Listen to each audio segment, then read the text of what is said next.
আসসালামু আলাইকুম, কেমন আছেন সবাই? আজকে আপনাদের সাথে সজনে পাতা দিয়ে দারুণ মজার একটা মুচমুচে বড়া রেসিপি শেয়ার করব। সজনে পাতা খাওয়া কিন্তু অনেক ভালো। আমরা জানি সজনে পাতা অনেক রকমভাবে খাওয়া যায়। সজনে পাতার বড়া তৈরি করার জন্য এখানে আমি 3 রকমের ডাল একসাথে মিশিয়ে ভিজিয়ে নিয়েছি আধা ঘন্টার জন্য। এখানে আমি নিয়েছি মুসুর ডাল, খেসারির ডাল, বুটের ডাল।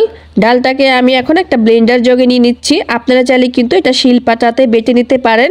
এখন ডালের সাথে দিয়ে দিচ্ছি আমি কয়েকটা কাঁচামরিচ, দিয়ে দিচ্ছি দুটো ছোট সাইজের রসুন, 1 ইঞ্চি সাইজে দিয়ে দিচ্ছি আদা 2 টুকরো। এখন এই সবগুলোকে আমি ব্লেন্ডারে একটু বেটে নেব। এটাকে একদম মিহি করে বাটবো না, একটু ডালটা যাতে আস্তে আস্তে থাকে ওরকম করে আমি ডালটা বেটে নেব।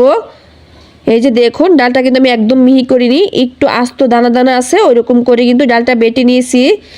এখন এই ডাল বাটাটা আমি একটা বাটিতে নিয়ে নিচ্ছি।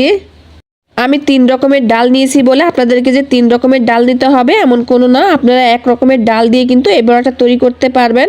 আর এখানে আমি কিছু সজনে পাতা নিয়েছি, পাতাগুলো আমি বেছে ভালো করে পরিষ্কার করে পানিটা ঝরিয়ে নিয়েছি। এখন এই সজনে পাতাটা দিয়ে নিব। বন্ধুরা, আমরা সবাই কিন্তু জানি এই সজনে পাতা আমাদের শরীরের জন্য কতটা উপকারী, সেটা কিন্তু আর বলার কোনো দরকার নেই। সজনে পাতাটা দেওয়া হয়ে গেলে এখন দিয়ে দিচ্ছি এখানে আমি 1 মুঠো পেঁয়াজ কুচি, দিয়ে দিচ্ছি এখানে আমি 1/2 চা চামচ হলুদের গুঁড়া, 1/2 চা চামচ দিয়ে দিচ্ছি ধনিয়ার গুঁড়া, 1/2 চা চামচ দিয়ে দিচ্ছি লবণ, 1/2 চা চামচ দিয়ে দিচ্ছি এখানে আমি ভাজা জিরার গুঁড়া। এখন সব কিছুকে একসাথে খুব ভালো করে মেখে নিব। এখানে যেহেতু আমি কাঁচামরিচ দিয়েছি তার জন্য এখানে কিন্তু আমি আর মরিচের গুঁড়া দেইনি, আপনারা চাইলে মরিচের গুঁড়াটা দিয়ে নিতে পারেন। পাতাটা দিয়ে কিন্তু খুব ভালো করে মেখে নিতে হবে যাতে পাতাটা সফট হয়ে আসে সজনে পাতাটা।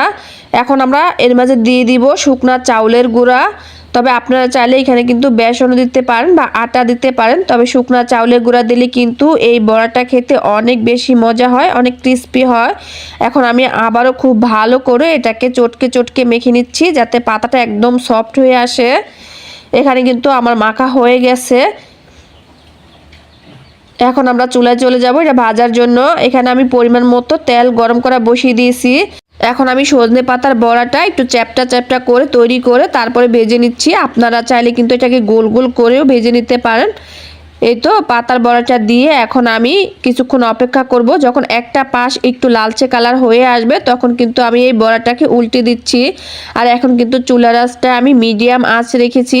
এই মিডিয়াম আঁচে আপনি এটাকে 4 থেকে 5 মিনিটের মতো সময় নিয়ে ভেজে নেবেন। এতে করে দেখবেন পাতার বড়াটা অনেক বেশি মুচমুচে হবে। বন্ধুরা, এখন পর্যন্ত যারা ভিডিওতে লাইক দিতে ভুলে গেছেন প্লিজ একটা লাইক দিয়ে দিবেন।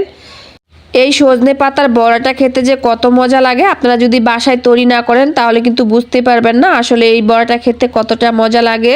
আপনারা কিন্তু চাইলে এই সজনে পাতার বড়াটা তৈরি করে ভাত দিয়ে খেতে পারেন, আবার শুধু শুধু কিন্তু এভাবেও খেতে পারেন। আমার বড়াটা কিন্তু ভাজা হয়ে গেছে, এখন চুলা থেকে নামিয়ে নিচ্ছি।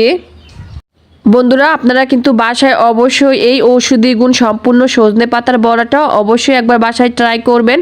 এই বড়াটা তৈরি করে কিন্তু আপনারা বাচ্চাদেরকেও দিতে পারবেন, বাচ্চারা খুব মজা করে খাবে। আমার বাচ্চারা তো অনেক মজা করে খেয়েছে আর এটা অনেক ক্রিস্পিও হয়েছে।